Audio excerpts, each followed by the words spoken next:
A graça e a paz do Senhor Jesus, amém, irmãos? Nós estamos aqui para mais um discipulado.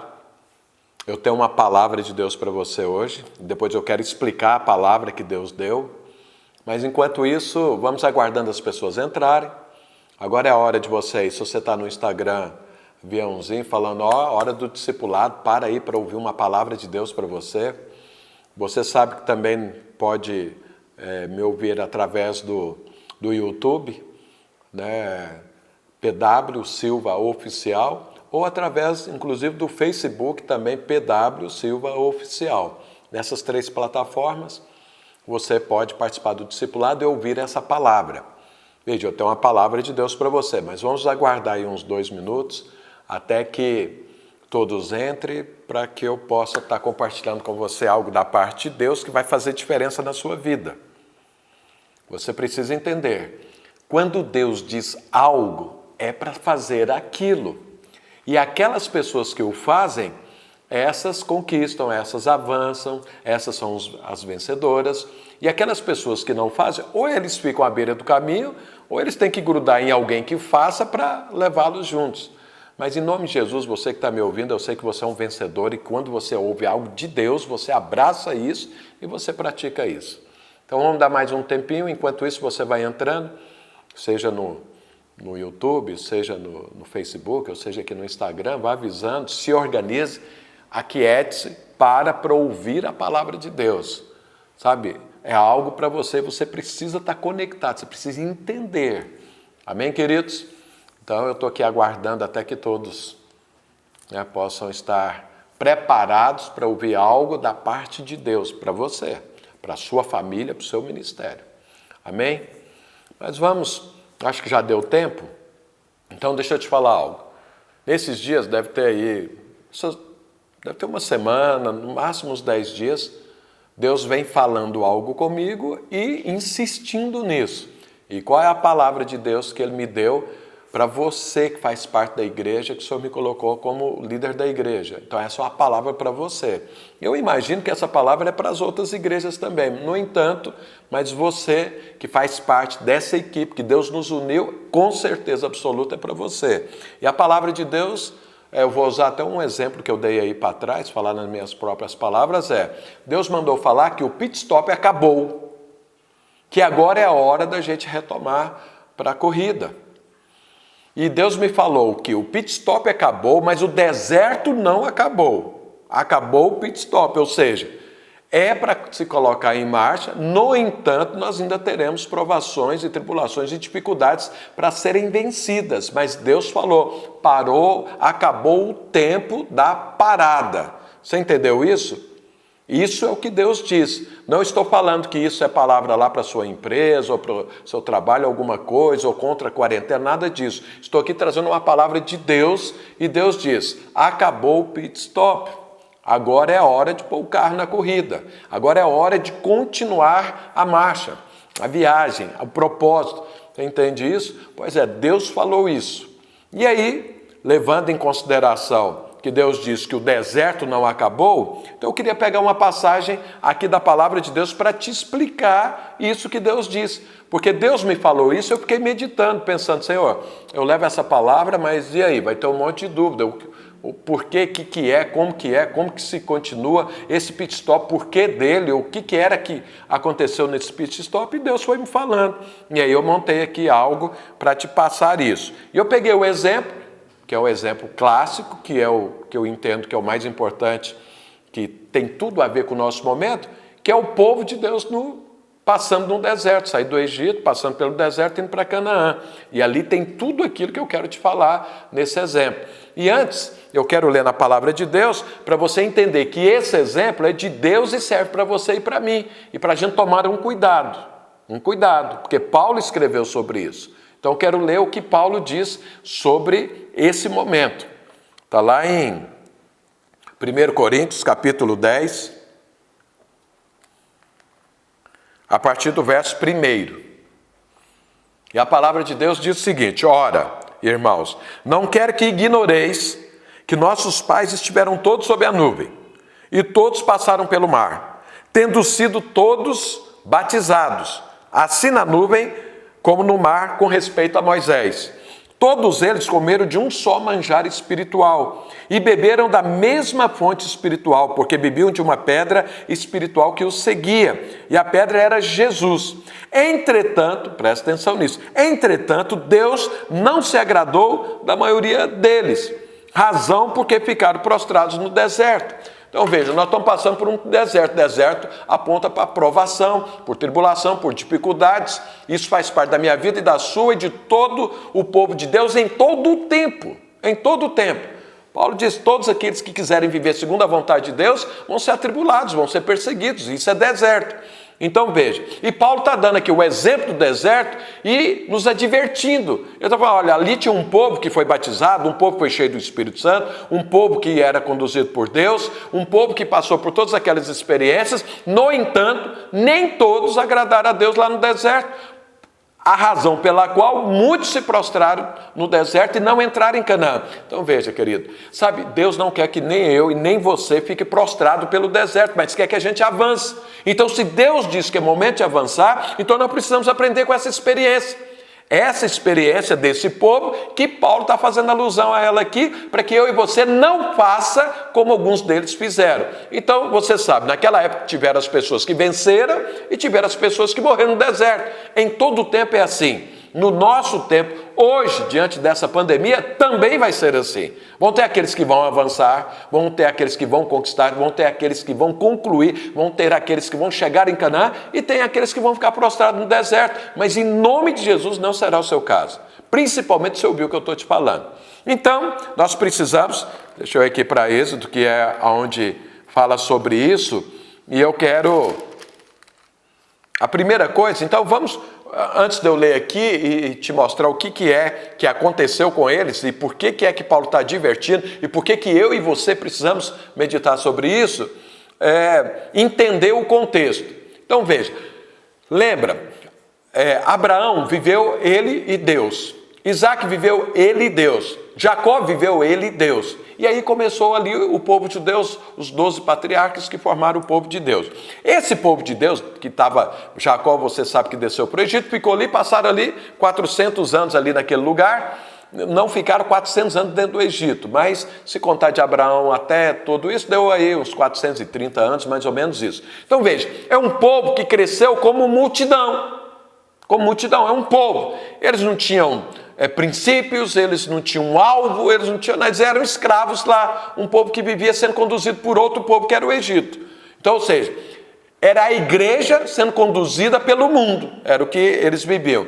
E aí Deus manda Moisés para ir lá e tirar aquele povo dali.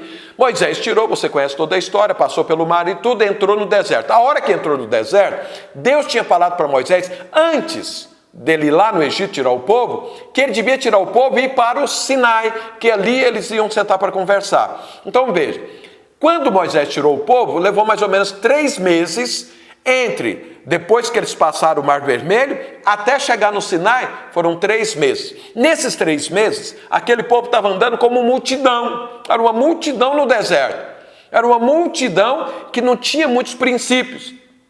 3 meses assim. Quando eles chegaram lá no Sinai, eles passaram 1 ano no Sinai.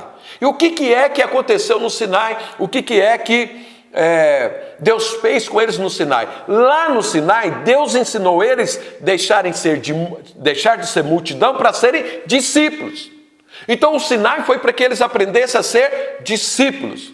Até chegar no Sinai, eles viviam com multidão. Vou falar algo para você, você sabe, eu estou falando nisso esses dias, Jesus tinha uma multidão que o seguia, e ele falava a todos, vocês querem continuar vivendo com multidão, ou vocês querem ser meus discípulos? E Jesus falava, a multidão é do jeito que vocês estão vivendo. Ser meus discípulos, então, agora tem um outro padrão, tem princípios, tem propósito, tem uma série de coisas, tem valores, tem um processo que vocês precisam entrar nele.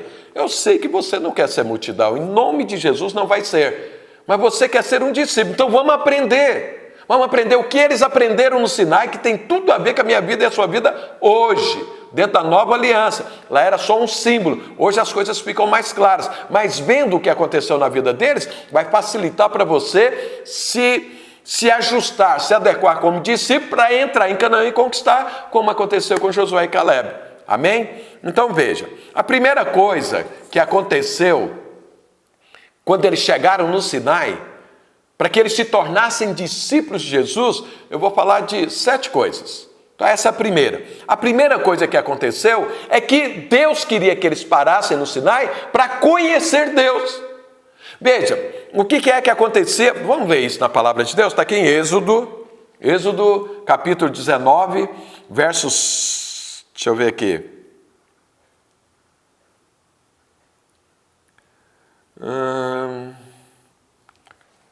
5 e 6. Deixa eu achar aqui o versículo.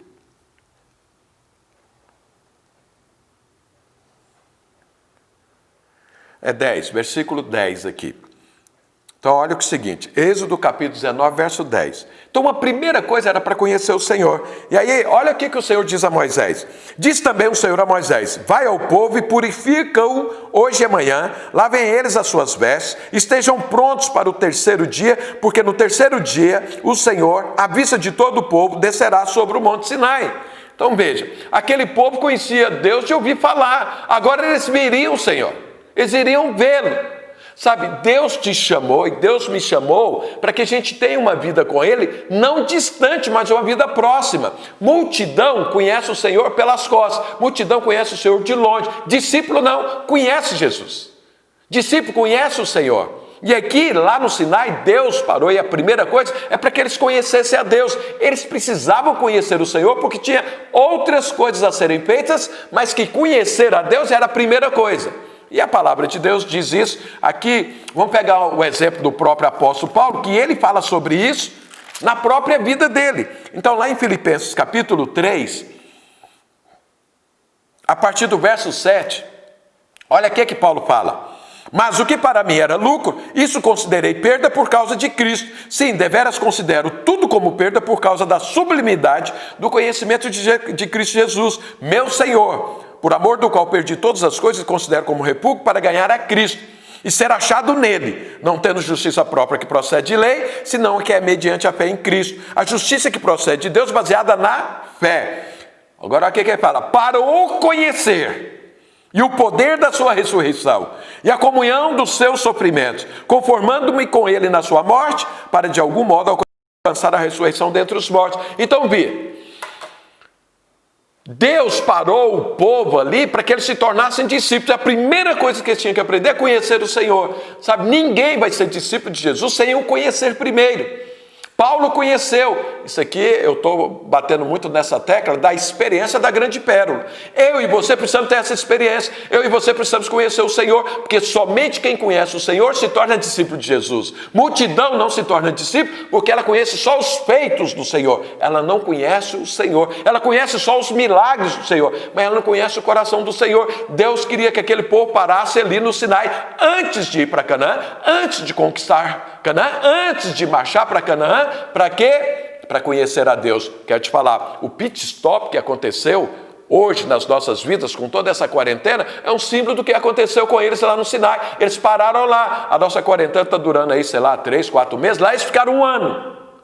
E o que é que nesse tempo nós temos pregado e insistido com você e com a igreja? Conheça o Senhor, desfrute do Senhor, abrace o Senhor, tenha intimidade com o Senhor, porque essa é a primeira coisa que eles pararam lá no pit stop para isso. Para quê? Conhecer a Deus. Então a primeira coisa é conhecer o Senhor. Imagino eu que se você tem nos seguido, se você tem andado junto, você hoje conhece muito mais o Senhor do que o que você conhecia antes. Então essa é a primeira coisa. Mas não parou aí. A segunda coisa, depois que eles estavam ali conhecendo o Senhor, que Deus fez, foi uma aliança. Olha que aqui no capítulo 19, a partir do verso 5, de Êxodo, fala o seguinte: agora, pois, se diligentemente ouvirdes a minha voz e guardardes a minha aliança, então sereis a minha propriedade peculiar dentre todos os povos, porque toda a terra é minha. Vós me sereis reino de sacerdotes, nação santa. São essas palavras que falarás aos filhos de Israel. Então veja, deixa eu voltar aqui em Colossenses, porque tudo isso tem lá e tem aqui na palavra de Deus, na nova aliança. Então veja, Deus, o alvo de Deus é levá-los para Canaã. Houve só um pit stop no Sinai. O que era para fazer naquele pit stop? Primeiro, conhecer o Senhor. Segundo, conhecendo o Senhor, agora é hora de desenvolver e de fazer uma aliança com o Senhor. Sabe, Quando alguém conhece o Senhor, ele precisa fazer uma escolha. Eu vou andar com Deus ou não vou andar com Deus? Eu vou servir ao Senhor ou não vou servir ao Senhor? Eu vou dar aliançado com o Senhor ou eu vou continuar com a multidão? Essa é uma escolha. Então essa foi a segunda coisa do pit stop. Então para que é que Deus nos parou nesse tempo? Primeiro, para conhecê-lo. Segundo, para fazer aliança com Ele. Porque eu preciso. A esperança da minha vida é aliança com o Senhor. E qualquer pessoa que conhece o Senhor vai querer fazer aliança com Ele. Olha o que está escrito aqui em Colossenses, capítulo 1, versos 26 e 27. Olha o que o apóstolo Paulo fala. O mistério que estivera oculto dos séculos e das gerações, agora todavia se manifestou aos seus santos, os quais Deus quis dar a conhecer qual seja a riqueza da glória deste mistério entre os gentios. Isto é, Cristo em vós, a esperança da glória. Ou seja, quando você entra em aliança com Jesus, você e ele se tornam um, porque vocês estão aliançados, porque nós estamos aliançados. Então paramos no pit stop para quê? Aqueles que ainda não tinham feito aliança com o Senhor, poderem fazer essa aliança. E se você fez já aliança, se você já vinha com aliança com o Senhor, restaurar, renovar, avivar, despertar essa aliança na sua vida. O pit stop foi para isso. Lembra que o pit stop é só um tempo. O alvo é Canaã. E Deus está falando, continua a marcha agora. Fez o pit stop, terminou o tempo de aprender certas coisas. A primeira foi conhecer o Senhor. Conheceu o Senhor, agora entra em aliança. Você tem aliança com o Senhor, ou renovou a sua aliança, ou fez aliança com o Senhor? Essa é a segunda coisa.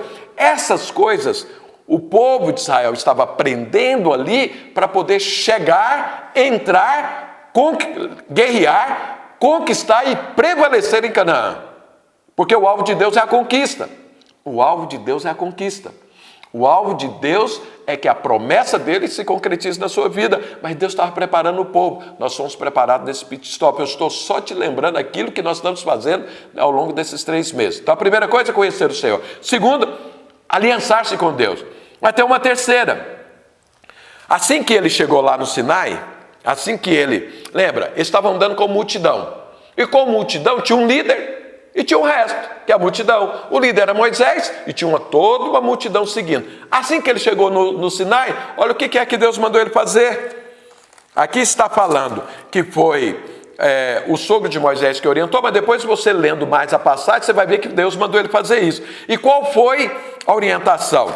Foi o seguinte, porque o que estava se vendo Moisés era o único que era líder. E o resto do povo tudo seguia. Ninguém tinha nenhuma responsabilidade, ninguém tinha abraçado a obra, ninguém tinha se envolvido com o corpo de Cristo. Então, olha qual foi a orientação. Procura dentre o povo homens capazes, tementes a Deus, homens de verdade, que aborreçam a avareza, põe-nos sobre eles por chefes de 1000, chefes de 100, chefes de 50 e chefes de 10. Então, olha, o que é que eles fizeram ali no Sinai quando eles chegavam ali? Eles estruturaram a igreja. Eles estruturaram e se tornaram um corpo. E pessoas, cada um recebeu uma parte para fazer. E quais eram as pessoas que foram levantadas para liderar? Que temiam a Deus, homens de verdade, ou seja, que tinham uma identidade muito bem definida, elas sabiam quem era. Eu sou filho de Deus, eu tenho uma identidade, eu sou um sacerdote do Deus Altíssimo. Era isso. E homens que aborreciam a avareza, ou seja, pessoas, filhos de Deus, que não estavam preocupados em ganhar dinheiro. Estava preocupado em ganhar o Senhor, estava preocupado em viver a vida cristã, estava preocupado em manifestar o reino de Deus e não ganhar dinheiro como o mundo se preocupa. E aí o que aconteceu? Distribuiu o trabalho, distribuiu o propósito. Todos tinham um alvo só, um alvo comum, que é chegar em Canaã, mas cada um tinha a sua parte e tinha os líderes para juntar e conectar essas partes. Isso é o que aconteceu lá. Agora olha o que Paulo falou que a igreja deve fazer. Está lá em Efésios, deixa eu achar isso aqui, Efésios capítulo 4, olha o que Paulo diz, para você ver que é a mesmíssima coisa. Então lá em Efésios 4, a partir do verso 15, fala o seguinte: mas seguindo a verdade e amor, cresçamos em tudo, naquele que é a cabeça Cristo, de quem todo o corpo, bem ajustado e consolidado pelo auxílio de toda junta, segundo a justa cooperação de cada parte, efetua o seu próprio aumento para a edificação de si mesmo em amor. Então o que aquele povo aprendeu ali, naquele 1 ano que eles ficaram no Sinai? Aprenderam a ser corpo, Aprender a estar conectados, aprender a trabalhar em unidade, aprender que cada um era um sacerdote, cada um tinha uma parte, cada um tinha algo a fazer. Esse pit stop foi para isso, para que cada um se ajustasse, para que cada um entendesse a sua parte no corpo de Cristo. Sabe, nós passamos aí alguns meses ensinando isso, ministrando sobre isso. Para quê? Para que haja um corpo, porque agora Deus mandou, marcha, caminhe na direção de Canaã, conquiste o propósito, mas nós temos que fazer isso como corpo, nós temos que fazer isso como uma equipe, nós temos que fazer cada um na sua parte, fazendo a coisa avançar. Deixa eu te falar uma coisa, nesse dia aqui, lá no Monte Sinai, nasceu a igreja celular. A igreja celular nasceu aqui, foi quando Deus reuniu o seu povo e disse para o seu povo, deixa de ser multidão e se torne discípulo e vamos nos organizar como discípulos vivem. Discípulos vivem conectados. Discípulos vivem como corpo, discípulos vivem com algo comum, com padrões comuns, com valores comuns, com princípios comuns. Isso eles aprenderam no deserto e é isso que esse pit stop, Deus nos parou para isso, para aprender isso. Então, conhecer a Deus, fazer aliança com o Senhor e nos tornar corpo, para aprendermos a avançar como corpos, para não andar sozinho, não avançar sozinho, não lutar sozinho, mas andar como igreja, como corpo. Essa foi a terceira coisa que eles aprenderam ali, mas tem uma quarta. E aí olha o que aconteceu. Eles passaram um ano, os irmãos sabem, Moisés subiu no monte e o que é que Deus revelou para ele? Deus mostrou para ele um tabernáculo, porque Deus falou, agora que nós estamos aliançados, eu preciso estar junto com vocês. Aliança para viver junto. Aliança não é para viver distante. Deus não queria estar lá nos céus. Deus quer estar junto com o seu povo. O que eles tiveram que fazer? Construir o tabernáculo. O que é construir o tabernáculo? Construir o tabernáculo fala de intimidade. Fala de andar juntos. De ficar desfrutando de Deus. Deixa eu te explicar uma coisa, irmão. Em nome de Jesus, entenda isso. Cristianismo não é uma religião. Cristianismo é um relacionamento vivo com Deus. Cristianismo é algo que tem conexão, que tem intimidade. É um casamento. É como eu e minha esposa casamos, nós temos intimidade, andamos juntos, temos projetos juntos, conversamos, desfrutamos um do outro. É assim a vida cristã. Nesse pit stop, o que é que eu estou fazendo assim que começou esse pit stop? Orando todos os dias, meio-dia. Por que é que eu estou fazendo isso? Para levar você, te ajudar, desafiar você a orar. E o que é orar? É falar com Deus. O que é orar? Ter intimidade com o Senhor. O que é orar? Andar com Deus. Fluir o Espírito Santo. É construir o tabernáculo. O tabernáculo hoje sou eu, hoje é você. O Espírito Santo está aqui, mas tem que fluir. Tem que ser um relacionamento que o Espírito Santo fala e eu faço. Precisa fluir. Não é só o Espírito Santo estar aqui como alguém que está na sua casa, mas que você nem sabe que está lá dentro do quarto trancado, você nunca vê, nunca conversa e nada. Não é assim. O Espírito Santo quer essa vida viva com você e comigo. Eles aprenderam lá no Sinai a desenvolver, a construir, a edificar o tabernáculo. Levaram um ano para construir esse tabernáculo. Só depois de construído o tabernáculo é que Deus permitiu eles saírem. Veja, o tempo de construir o tabernáculo chegou. Deus entrou, nós estamos fluindo. São centenas de milagres que estão acontecendo, Deus está fazendo, sinais estão acontecendo, poder de Deus sendo manifesto. Eu acho que o quarto ou quinto culto presencial que nós estamos fazendo. Irmãos, o mover que está acontecendo nesse culto é algo que nós não tínhamos antes, porque está fluindo, é um novo tempo. Então essa foi uma das coisas do pit stop, sabe, esse fluir, Deus avivar esse fluir na sua vida e na minha. Agora Deus está falando, o tabernáculo está construído, a intimidade ela se tornou mais próxima, o fluir está mais visível, mais palpável, agora é hora de ir. Mas não foi só isso. Olha o que Deus ensinou assim que terminou. Então, conheceu, fez aliança, aprendeu a trabalhar como corpo, construiu o tabernáculo. Aí Deus falou, agora vocês precisam saber de algo e aprender algo. E que é a quinta coisa, aprender a descansar em Deus. E olha o que é que Deus fez lá no sinal. Mano, é muito poderoso isso, quando você vê que as coisas todas estão conectadas. Olha o que Deus disse para Moisés. Vocês vão andar debaixo da nuvem, a hora que a nuvem parar, vocês param, a hora que a nuvem andar, vocês andam. Mas a hora que parar, para descansar, Então, ou seja, o descanso divino tem uma forma de ser. Eles não podiam simplesmente estar andando, parar e falar agora, não, tinha uma forma. O descanso tinha uma forma. O descanso tinha um símbolo disso. E olha aqui que é que Deus falou. Falou o seguinte: quando parar, o tabernáculo tem que ficar no centro. Em volta do tabernáculo tem que ficar os levitas, todos olhando para o tabernáculo. E aí, olha a disposição das tribos. Deus juntou 4 grupos de tribos, mas olha como que é feito isso, e nós vamos tentar enxergar isso, fazer aqui uma imagem nas nossas cabeças. Ele pegou e disse, do lado norte, então a tribo que vai capitanear isso é Dan, e vai juntar mais 3 tribos ali com ela, mais 2 além dela, e dava mais ou menos 150 pessoas. Norte. No lado sul, então vai ser a tribo de Ruben, e mais 2 tribos também junto com ele, que dá mais ou menos 150 mil pessoas. O tabernáculo no meio, do lado norte, a tribo de Dan com as outras 2, depois do lado sul, a tribo de Ruben, tem mais ou menos 150 mil, e do lado oeste era para entrar a tribo de Efraim, com mais 2 tribos, que davam mais ou menos 105 mil pessoas. Isso está contando os homens de guerra, fora as mulheres e crianças.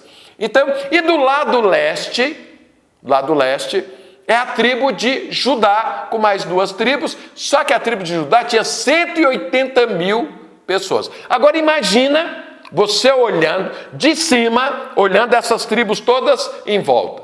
Qual é o formato que Deus fez quando eles estavam em descanso? O formato era o seguinte, então norte, sul, leste e oeste. Oeste e leste. E essa parte, que era o leste, que era a turma de Judá, era 180, era a maior. Então, se você contasse a partir do tabernáculo para cá, era 180 mil pessoas, só homens de guerra. Então, isso aqui era a parte maior. A parte de cima era a parte de Efraim, que era a parte menor. E os outros 2 braços, era Dan e Ruben, que eram iguais. Ou seja, se você olhasse de cima, sabe qual era a figura que você ia ver? Você ia ver uma cruz. Uma cruz. Se você olhar de cima, se você fizer isso no papel do jeito que eu estou te falando, vai dar o formato de uma cruz. No meio, bem no meio da cruz, era o tabernáculo, é a presença do Senhor. Então o que é que Deus estava ensinando para nós nisso? Deus está ensinando o seguinte, o seu descanso, o meu descanso é a cruz. Muitas pessoas olham para a cruz como algo assim, uma tortura. Muitos olham para a cruz como algo terrível, algo dolorido, algo difícil demais. Mas a palavra de Deus diz que a cruz é o meu lugar de descanso. E quem entende isso, ele descansa. E aí você pode perguntar, pastor, mas como que é esse negócio de cruz é o meu lugar de descanso? É o seguinte, lá na cruz morreu a sua justiça própria, a minha justiça própria, e lá na cruz eu assumi a justiça de Cristo. Não a minha, a de Jesus. E eu vou te falar, a minha justiça própria e a sua justiça própria é a coisa que mais cansa a sua vida e cansa a minha vida. Tudo aquilo que nos cansa, tudo aquilo que nos prejudica, tudo que vira peso, tudo que atrapalha a vida cristã, é a sua justiça própria e a minha justiça própria. Ela morreu na cruz. Então veja, quando eu olho para a cruz, eu tenho que olhar para a cruz e pensar o seguinte, a minha justiça própria morreu ali, e ali nasceu a justiça de Cristo para mim. Jesus é que pagou o preço, não foi você, não fui eu.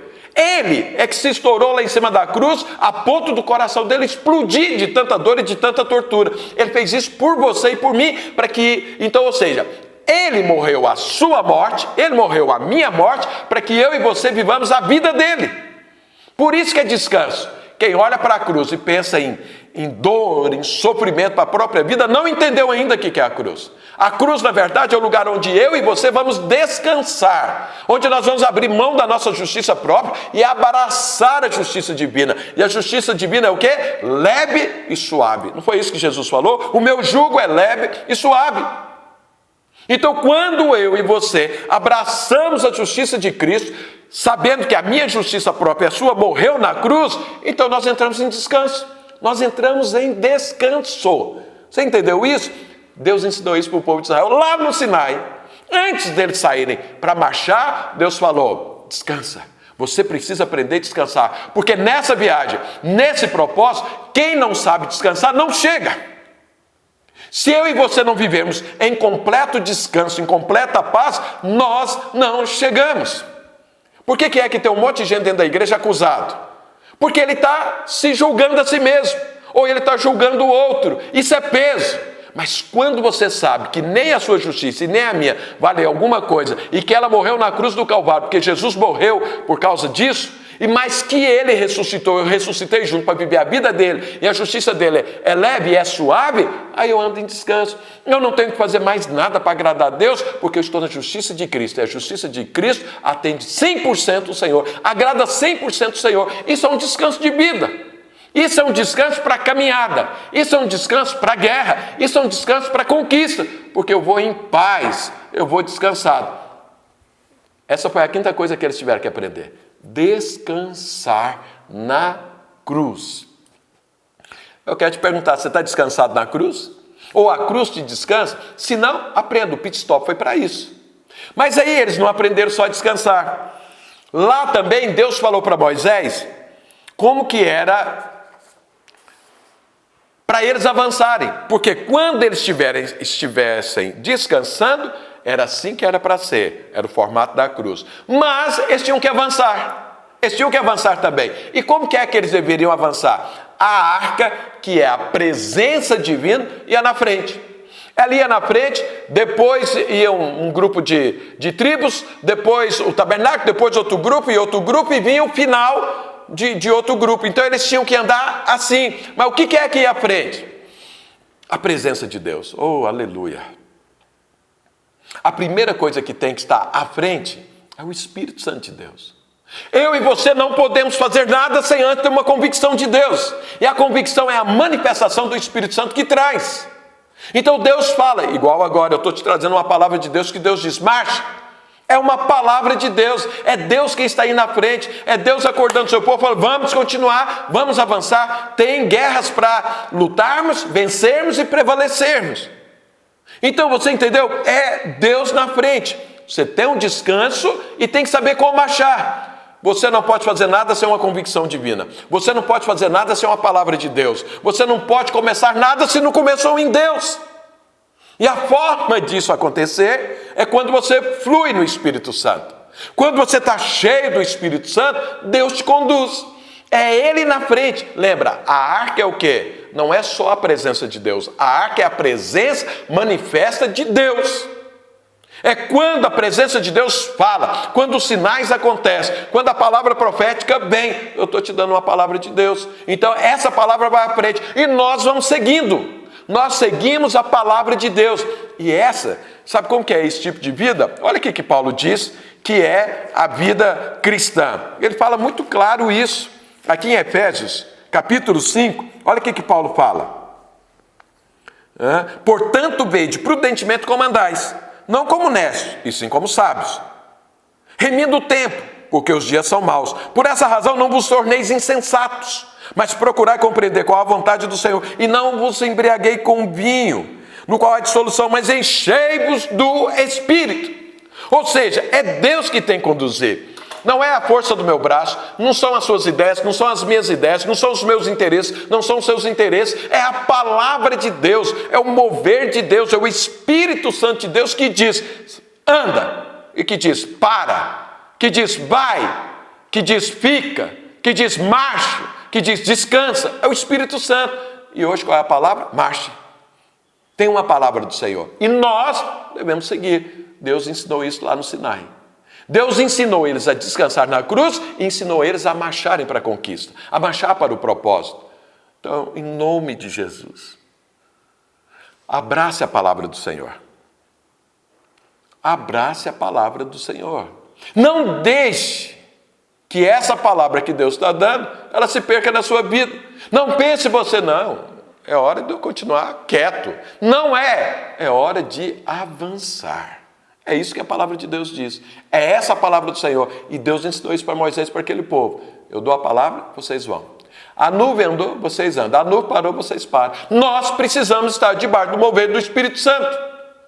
Não podemos ser no achismo. Eu acho, eu não acho. Não, que Deus diz, então eu vou. Deus não diz, eu não vou. Deus falou para, eu paro. Você entendeu isso? E a última coisa que ele aprendeu lá é o quê? Jamais perder de vista o quê? O rumo. Jamais perder o propósito de vista. Eles saíram do Egito para ir para onde? Para ficar no Sinai? Não! Você acha que Deus nos chamou para ficar num pit stop? Não! Tem um propósito, tem um final, tem um alvo, tem uma missão chamada Canaã. Deus falou para ele, vamos para Canaã. Falou para Moisés, organizou o povo aprendeu, o povo agora deixou de ser multidão, o povo agora é discípulo, então vamos conquistar Canaã. Porque com multidão ninguém chegaria em Canaã, mas como discípulo, chega todos em Canaã. Então, não podemos perder de vista o propósito. Não podemos perder a missão, o alvo. Veja, Deus não te chamou para ficar brigando com essa praga do inferno. Ela é só mais uma coisa que nós estamos vencendo. Deus não te chamou só para que você viva a sua vida e os seus sonhos particulares, pessoais e naturais. Isso faz parte da vida cristã, mas tem um rumo. Tem um propósito. O propósito é Canaã. Deus falou, vamos sair agora do Sinai rumo a Canaã. Qual é o seu propósito de vida? Deus te chamou para quê? Nós, como corpo, vamos conquistar isso em nome de Jesus. Amém, queridos? Mas aí, quase que por fim, aconteceu algo que aquele povo tinha que tomar cuidado. E se você vê o que Paulo escreveu lá em Coríntios, você vai ver que o povo não tomou cuidado com o perigo, com a advertência do Senhor. No meio daquele povo, olha, Deus tirou eles do Egito, eles andaram com multidão até o Sinai. No Sinai era para se tornar discípulos. Mas nem todos se tornaram discípulos, nem todos aprenderam. Tem pessoas que saíram, e vai acontecer isso, do pit stop, sem ter aprendido a ser discípulo. E olha o que a palavra de Deus diz. Está aqui em Números, capítulo 11, verso 4. E o populacho que estava no meio deles veio a ter grande desejo das comidas dos egípcios, porque os filhos de Israel tornaram a chorar e também disseram, quem nos dará carne a comer? Lembramo-nos dos peixes que no Egito comíamos de graça, dos pepinos, dos melões, dos alhos silvestres, das cebolas e dos alhos. Agora, porém, seca-se a nossa alma e nenhuma coisa vemos senão este maná. Oh, meu Deus do céu! Irmãos, em nome de Jesus, não faça parte do populacho. Sabe quem era o populacho? Apesar de ver todos os milagres de Deus, de ver todo o poder de Deus, de ver tudo aquilo que Deus fez, eles tinham saudade do Egito. E olha o que é que estava na cabeça deles. Nós estamos com saudade. Nós queremos comer outra coisa. O que é que eles estavam comendo? A comida que vinha do céu, o tal do maná.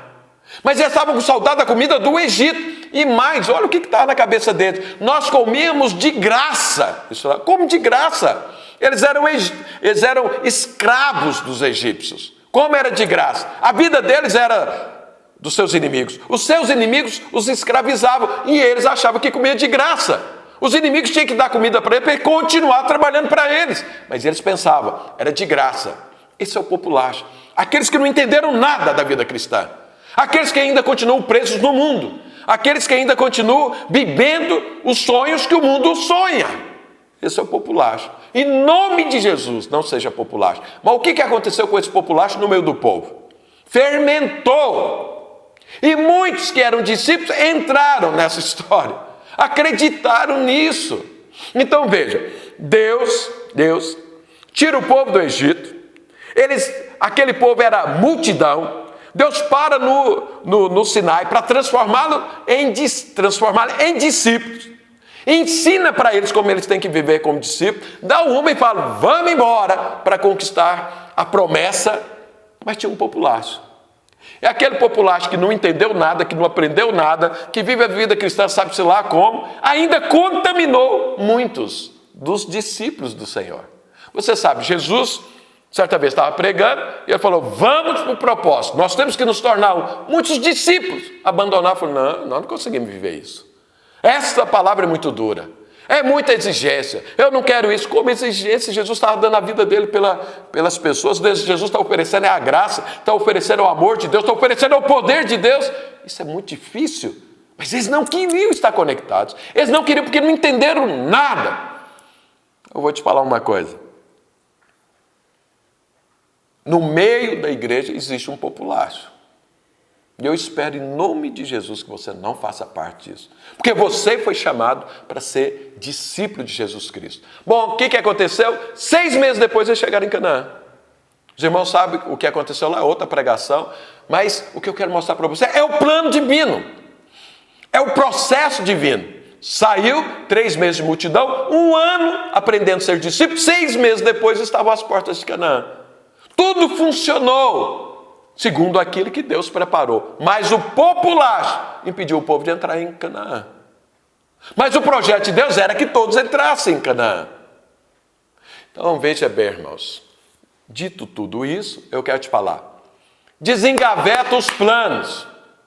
Desengaveta as conquistas. Porque o pit stop acabou. E nós temos uma Canaã para conquistar. Você tem um casamento para conquistar. Você tem uma empresa para reerguer. Você tem um emprego para conquistar. Você tem seus negócios para avançar. Você tem uma célula para multiplicar. Tem uma igreja para crescer. Você tem muita coisa para conquistar. E é tempo de conquista. Mas nós vamos conquistar isso como igreja, como corpo. Aprendendo, conhecendo o Senhor, fazendo aliança com o Senhor, construindo e edificando o tabernáculo. Sabe? Tendo intimidade com o Senhor, fluindo, aprendendo a descansar e aprendendo a marchar e com um rumo muito bem definido. É isso que é para mim e para você agora, a partir de agora. Lembra que Deus nos deu uma palavra de conquistar. Deus deu um pit stop para a gente aprender, melhorar, ajustar, fluir para a conquista. Chegou a hora de conquista. Você fala, pastor, a praga está aí. Não importa. O deserto está aí? Está. Mas foi no meio do deserto que esse povo caminhou em 6 meses. Lembra? 3 meses até chegar no Monte Sinai. 1 ano lá. Mas somente 6 meses eles chegaram. Sabe por quê? Porque funcionou. Porque Deus estava conduzindo. Porque eles aprenderam ali. O problema foi a hora que chegou lá o populacho. Então veja bem. As coisas de Deus funcionam. Agora é a hora de conquista. Deus liberou a palavra. É hora de conquista. E vou te falar uma coisa. No deserto, que é o caso, porque olha, a palavra de Deus acabou o pit stop, mas não acabou o deserto, mas é hora de marchar. No deserto, a gente vive coisas extremas, e com quanto a gente está vivendo com provações extremas, nós precisamos de milagres extremos. Porque a ação de Deus é diretamente proporcional ao problema que nós passamos. Você está pensando, mas como que eu vou fazer? É através do poder de Deus. É através de milagres, de sinais, de maravilhas que Deus vai fazer nesse tempo, agora, a partir de agora. A partir de agora você vai ver muitos milagres, você vai ver muitos sinais, você vai ver muitas maravilhas, porque a conquista é certa para você e para mim. Você entendeu? Essa é a palavra do Senhor. Então eu quero te animar em nome de Jesus. A partir de agora você vai ouvir sobre conquista.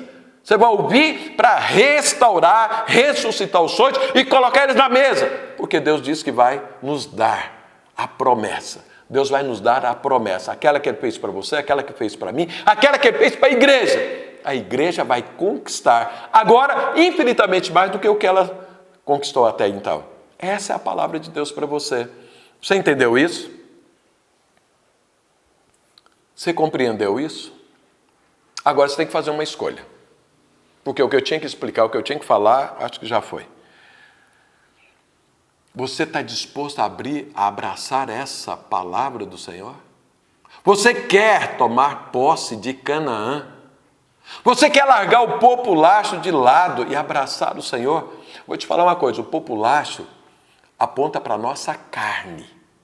O populacho não pensa você que é um grupo dentro da igreja, não. O populacho é a carne, aquela que tem saudade do mundo. É aquela que quer comer as coisas que o mundo come. É aquela que pensa que não era escrava, ela é escrava do mundo, porque ela é sócia do mundo. Esse é o populacho. Abra mão, domine o populacho na sua vida, dê liberdade para o Espírito Santo, seja um discípulo do Senhor, vamos para a guerra, a provação continua, o deserto continua, e vamos às conquistas em nome de Jesus Cristo. Mas a escolha é sua. Mas a palavra está dada. E eu, como servo do Senhor, liderando essa igreja, vou avançar para as conquistas. É o que você vai ouvir e é o que nós vamos fazer a partir de agora. Porque jamais vou deixar de abraçar uma palavra que Deus nos dê. Amém?